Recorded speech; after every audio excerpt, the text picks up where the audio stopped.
বড়দেরকে প্রণাম আর ছোটদেরকে ভালোবাসা জানিয়ে আমি শিপ্রা মজুমদার আজকে আবার একটা ব্লগ ভিডিও নিয়ে তোমাদের কাছে চলে এসেছি। গতকাল ছিল সোমবার, নীল ষষ্ঠীর উপবাস করেছিলাম, সেই উপলক্ষেই একটা ভিডিও তোমাদের কাছে শেয়ার করছি। যাই হোক, দেখো বন্ধুরা, আমি স্নান টান করে ঠাকুর ঘরে চলে এসেছি।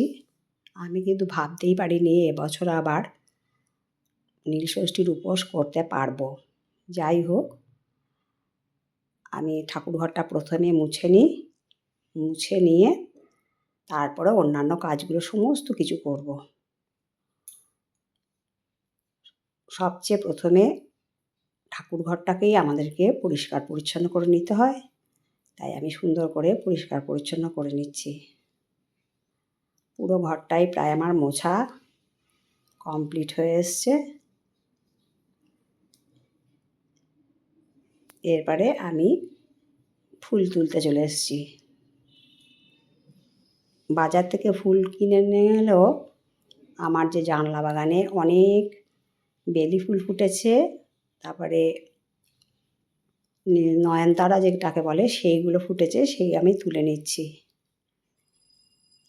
এই ফুলগুলো দিয়ে কিন্তু আমার পুজোটা প্রায় অনেকটাই কমপ্লিট হয়, প্রচুর পরিমাণে ফুল ফোটে। যাই হোক, আমি ঠাকুর ঘরে দেখো চলে এসে ফুল সমস্ত কিছু সাজিয়ে নিয়েছি, ফল কেটে নিয়েছি, যা যা নীল ষষ্ঠীতে লাগে সমস্ত কিছু গুছিয়ে নিয়েছি, চন্দন ঘষে নিলাম। এবার গুরুদেবের চরণে আমি প্রথমে বেলপাতার মধ্যে চন্দন লাগিয়ে দিয়ে দিলাম।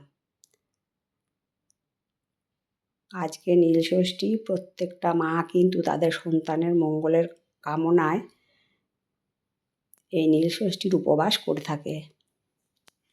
সেরকম আমিও শত কষ্টের মাঝখানেও আজকে আমি নীল ষষ্ঠীর পুজো করে নিচ্ছি।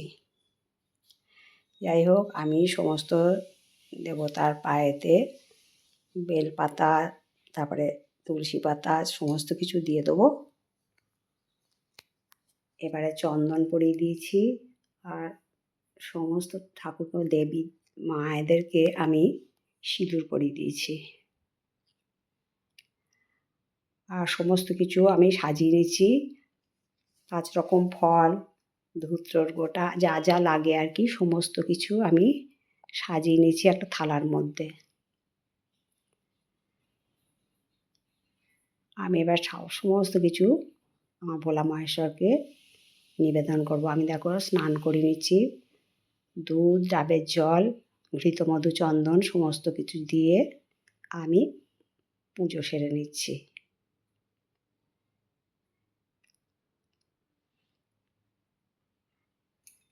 ধীরে ধীরে আমি দেখো স্নান করে নিলাম বাবাকে।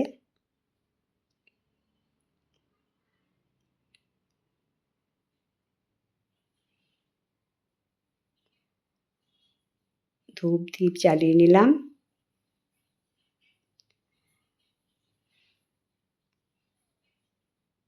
আর এদিকে দেখো দুটো প্রদীপ রেখেছি।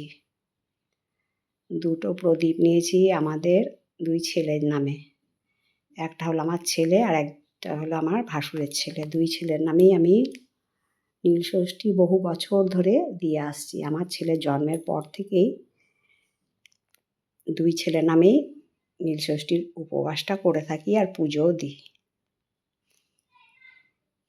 যাই হোক, তোমরা দেখতে থাকো আমি কিভাবে ধীরে ধীরে সমস্ত কিছু গুছিয়ে নিচ্ছি। একটা আকন্দর মালা এনেছি, সেটাকে এবার বাবার গলায় পরিয়ে দেবো। বাবার মাথাতেও আমি বেলপাতা দিয়ে দিয়েছি।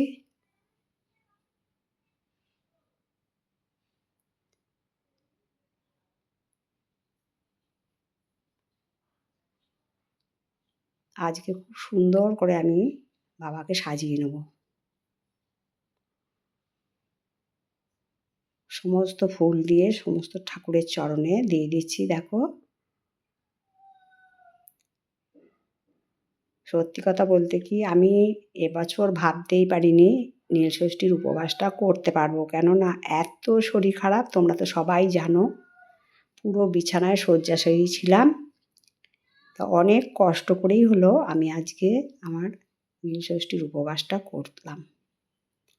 যাই হোক, সমস্ত কিছু ফুল বেলপাতা দিয়ে সাজানো হয়ে গেছে। দেখো সিংহাসনটা খুব সুন্দর করে সাজিয়েছি। আমাদের ছোট্ট বাবাটাকে কত সুন্দর দেখতে লাগছে দেখো, ফুলের মালা দিয়ে দিয়েছি, নীলকণ্ঠ ফুল, বেলপাতা সমস্ত কিছু দিয়ে আমি সুন্দর করে সাজিয়ে নিয়েছি। সিংহাসনটাকেও সুন্দর করে সাজিয়ে নিয়েছি। এবারে ভোগ নিবেদন করে নিচ্ছি। একে একে সমস্ত দেবতার চরণে আমি ভোগ নিবেদন করে দিলাম। সন্তানদের মঙ্গল কামনায় এই নীলষষ্ঠীর উপবাস প্রত্যেক বছরই আমি করে থাকি। তাই ওদের যেন ভগবান সব সময়ের জন্য মঙ্গল করেন, ওদেরকে সৎ পথে রাখেন, আর জীবনে যেন অনেক ওরা উন্নতি করতে পারে, আর সব সময় যেন সুস্থ সবল থাকে। যাই হোক, আমি ঠাকুরের কাছে সমস্ত ফলগুলোকে নিবেদন করে দিচ্ছি। আমি যা যা ফুল পেয়েছি তাই দিয়েই নিবেদন করলাম। ধুত্রর ফুল পাওয়া যায়নি। আজকে কিন্তু আমাদের ভোলা মহেশ্বরের মাথাতে আম চাপিয়ে প্রথম আম আমরা আজকেই গ্রহণ করি। এর আগে কিন্তু আমরা আম খেতে পারি না। তাই বাবার মাথায় সমস্ত কিছু ফল আম নিবেদন করে তবেই কিন্তু আজ থেকে আমাদের আম খাওয়া শুরু হবে। দেখো, সমস্ত ফল মিষ্টান্ন সমস্ত কিছু দেওয়া হয়ে গেল।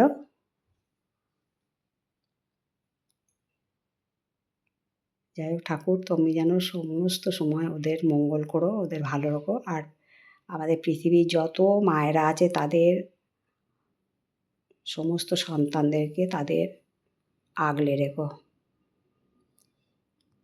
এবার ধূপকাঠি প্রদীপ দিয়ে আমি সমস্ত দেবতাকে পুজো করে নিচ্ছি।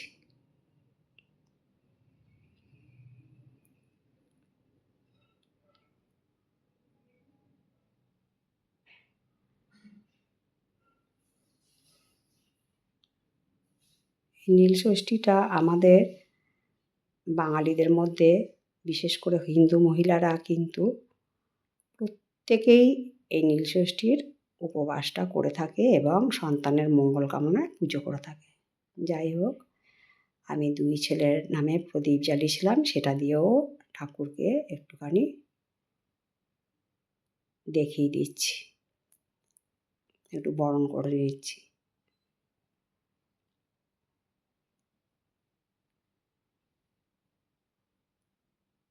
আশা করি বন্ধুরা আমার আজকের নীলষষ্ঠীর ব্লগটা তোমাদের ভালো লাগবে।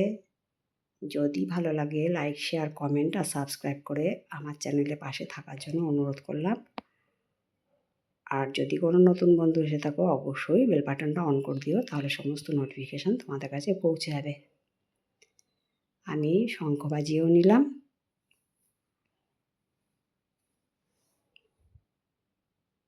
পুজো প্রায় আমার কমপ্লিট হয়ে গেল।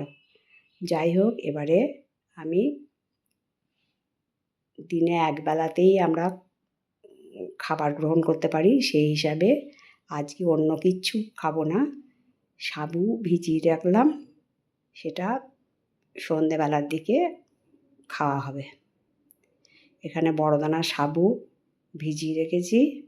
আজকে নীলষষ্ঠীর ব্লগটা তোমাদের কেমন লাগলো তোমাদের সুন্দর সুন্দর কমেন্টসের মাধ্যমে জানিও। তোমাদের সুন্দর সুন্দর কমেন্টস পেলে আমি কিন্তু ব্লগ বানাতে অনেক উৎসাহ পাই। যাই হোক, তোমরা আমার প্রাণ ভরা ভালোবাসা নিও, আর যে যেখানে আছো তোমাদেরকে অনেক ভালোবাসা জানলাম।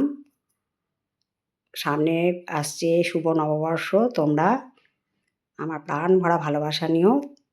আমার কাছের দূরে যত বন্ধু আছো তোমরা আমার প্রাণ ভরা ভালোবাসা নিও, আর ছোটরা আশীর্বাদ নিও।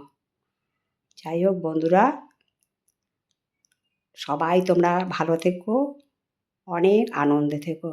তাহলে বন্ধুরা আজ এখানেই রাখি, অন্য কোনো দিন অন্য কোনো ব্লগ বা রেসিপিতে আবার দেখা হবে। কেমন? টাটা।